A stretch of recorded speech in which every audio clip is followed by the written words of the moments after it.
Este es el video resumen de la clase de biología de grado noveno del día de hoy. Empezamos con esta frase: nada en biología tiene sentido excepto a la luz de la evolución.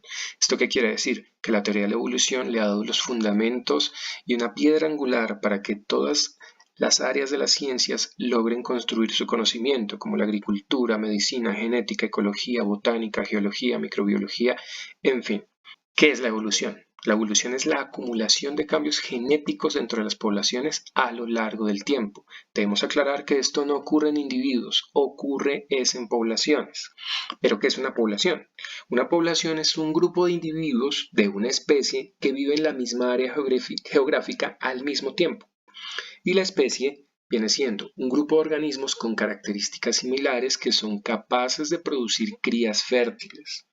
Si yo tengo este hábitat, tenemos dos ejemplares, dos individuos, uno que vive en el bosque y uno que vive en el valle. Los dos están acostumbrados a las condiciones que les ofrecen estos dos espacios.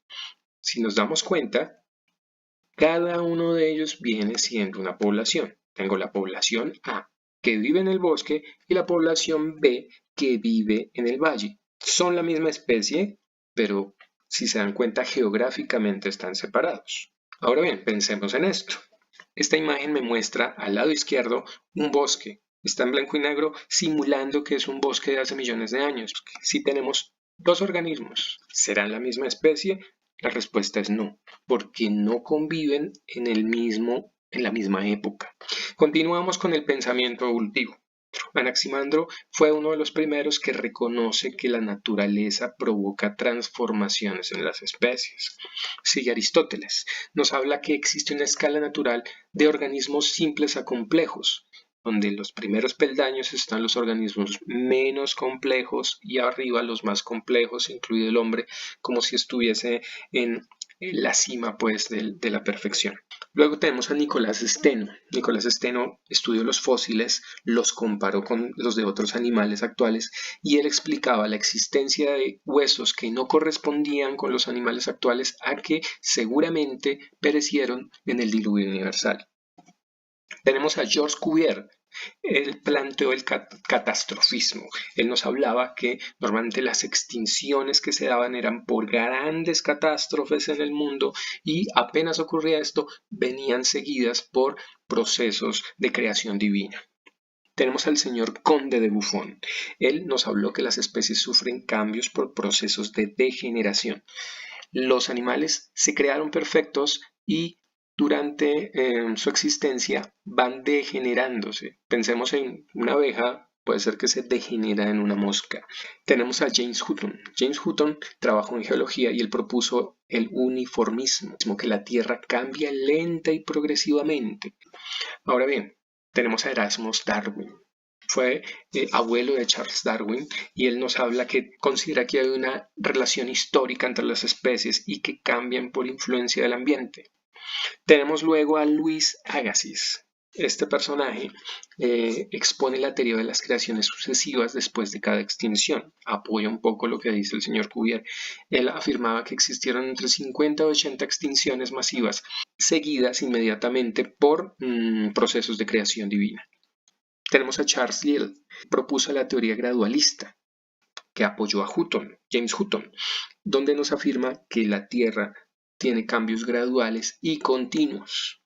Continuamos con Lamarck. Lamarck fue uno de los primeros que afirmó que los organismos cambian en el tiempo como resultado de fenómenos naturales. Lo interesante aquí es que ya se empieza a incluir el hombre dentro de estos cambios.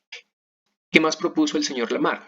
Nos propuso que el ambiente cambiante provoca alteraciones en el comportamiento, favoreciendo el uso de algunos órganos y de otros no.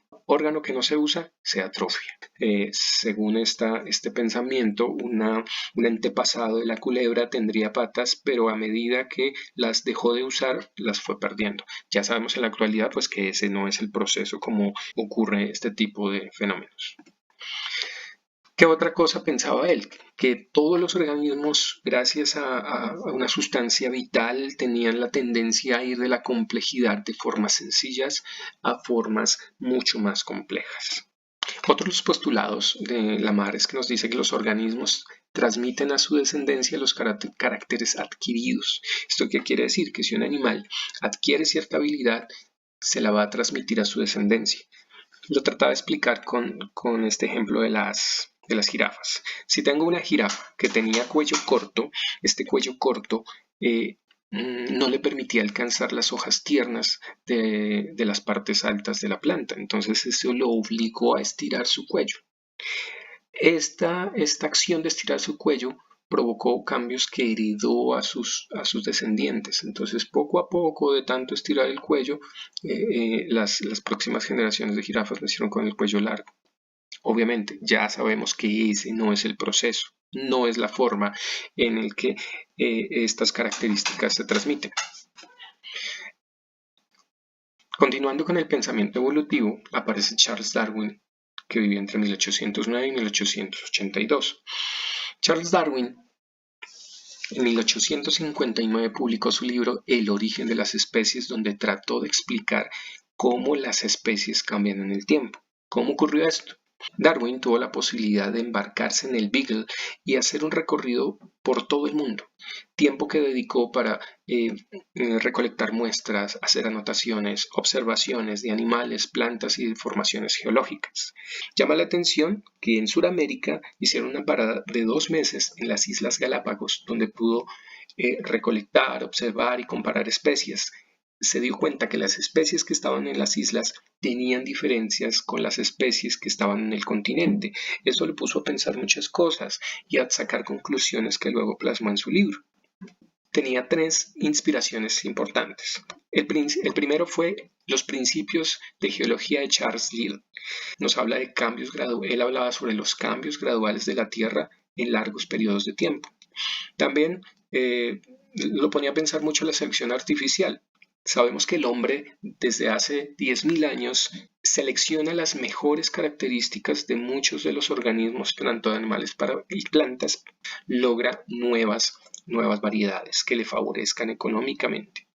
También tuvo muy presente el ensayo sobre el principio de poblaciones de Thomas Malthus. Este era un economista que habló sobre el conflicto entre el crecimiento de la población y la disponibilidad de recursos. De todas estas observaciones y lecturas, él llegó a la conclusión en estas 2 palabras claves. La adaptación, que es la lucha por recursos que favorece las mejores características y su acumulación en el tiempo, y la selección natural, que es que los organismos mejor adaptados tienen más posibilidades de sobrevivir y tener descendencia. Como resultado, la población cambia y se generan nuevas especies. La teoría de la evolución va a tener 4 principios. Primero, variación. La variación nos dice que los individuos presentan diferentes características. Algunas de estas permiten mayor supervivencia y se heredan. Aquí vemos este ejemplo de coleópteros. Los coleópteros vienen siendo uno de los grupos de animales más diversos. El segundo, sobrepoblación. ¿Qué me dice la sobrepoblación? Que cada especie puede producir más descendencia de la que puede sobrevivir. ¿Eso qué quiere decir? En el caso de la rana, una rana tiene 10.000 huevos. La mariquita pone 400 huevos. Los ratones pueden tener hasta 600 crías en un año. Las moscas, una mosca puede poner 8.000 huevos. Eso no quiere decir que los 8.000 o los 10.000 huevos vayan a sobrevivir todos. Son muy pocos los que logran llegar a adultos y reproducirse. Esto se llama sobrepoblación. Cuando hablamos de límite en el crecimiento, quiere decir que los recursos determinan el crecimiento de la población. Como vemos en la gráfica, los recursos tienden a crecer de forma aritmética, mientras que la población crece de forma geométrica. Mientras la población permanezca por debajo de la cantidad de recursos, no va a haber problema, pero en el momento en que la población supere los recursos, se va a ver afectada esta población. En esta otra gráfica podemos observar claramente en verde son los recursos. Esta gráfica nos hace referencia a un combustible no renovable. Entonces los recursos, la línea negra significa la actualidad cerca de los 2000. Entonces el recurso va aumentando y la población, siempre y cuando esté por debajo, no hay problema. Pero en el momento aquí, en este punto que estoy señalando, cuando la población supera el recurso va a escasear y la población inmediatamente va a bajar en su número. Éxito reproductivo. Cuando hablamos de éxito reproductivo, quiere decir que los organismos mejor adaptados, que tienen las mejores características, tienen mayor posibilidad de aparearse y de tener crías y de pasar sus características genéticas a la siguiente generación. Finalmente, debemos aclarar que Darwin, cuando formuló su teoría, desconocía de muchos de los avances actuales, de tal manera que en los años 40 y 50 del siglo XX, los científicos de diferentes áreas aportaron con su conocimiento pruebas suficientes para fortalecer esta teoría, de tal forma que ahora tenemos una evolución, una síntesis moderna. Les agradezco mucho su atención y los invito a resolver el cuestionario correspondiente a esta clase.